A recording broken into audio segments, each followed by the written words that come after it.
Les élections législatives syriennes qui doivent se tenir ce mercredi auront dans des circonstances extrêmes, alors que le groupe État islamique contrôle toujours de vastes régions de ce pays plongé dans la guerre civile depuis 2011. Il s'agit des deuxièmes élections législatives organisées depuis le début des troubles. Des affiches de candidats souriants promettant un meilleur avenir pour la Syrie, ce pays déchiré par la guerre, décorent des rues difficilement reconnaissables à présent.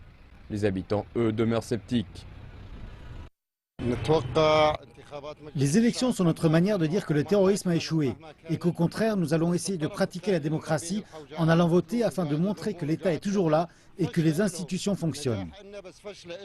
J'espère que du bon sortira de ces élections et j'irai voter. Et je pense que les gens autour de moi feront la même chose. Si les élections apportent du sang neuf au Parlement, alors cela pourrait s'avérer une bonne chose d'aller voter. Bien sûr, je n'irai pas voter car je n'ai vu aucun candidat crédible. Seulement 11 000 affiches de candidats collées partout, sans aucun programme ou plan concret. Voici un parc dans le centre de Damas où vivent à présent de nombreuses familles qui se sont vues forcées de quitter leur foyer. Les campagnes coûteuses de ces candidats sont perçues comme une offense à cette nation en pleine guerre civile où la moitié de la population a été déplacée. A recent study by Damascus University found out that 1 in every 5 Syrians is making a... Une étude récente menée par l'université de Damas a découvert qu'un Syrien sur 5 tirait bénéfice de la guerre en cours. Sur les 12 000 candidats, 2 400 d'entre eux sont des seigneurs de la guerre ou travaillent pour eux. Cela signifie en théorie que ceux qui participent aux violences seront les mêmes qui décideront de l'avenir du pays.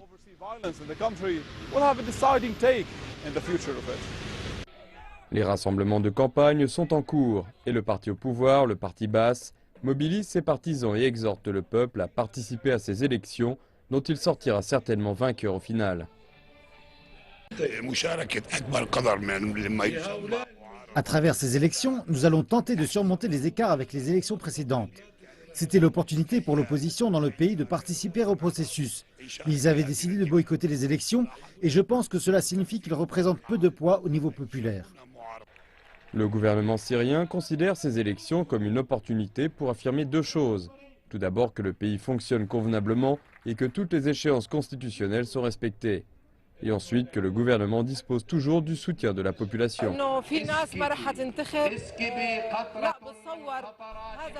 Certaines personnes ont décidé de ne pas participer aux élections, mais je pense qu'elles sont très importantes, car cela nous permettra d'envoyer un message fort que nous disposons toujours d'un pouvoir de décision indépendant et que nous avons conservé notre souveraineté nationale. Quelles que soient les circonstances difficiles dans lesquelles nous nous trouvons, nous ne pouvons pas nous permettre de laisser le pays sans institutions. 2 provinces syriennes sur 14 échappent au contrôle du gouvernement, mais cela n'empêchera pas la tenue des élections.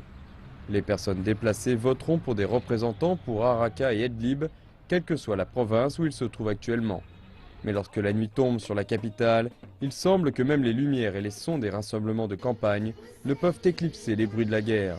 Beaucoup craignent que les violences dissuadent les électeurs de se rendre aux urnes. Reste à savoir si les agences de sécurité syriennes pourront assurer la tenue pacifique de ces élections ou si la terreur frappera une nouvelle fois. Nous le saurons dans les prochains jours.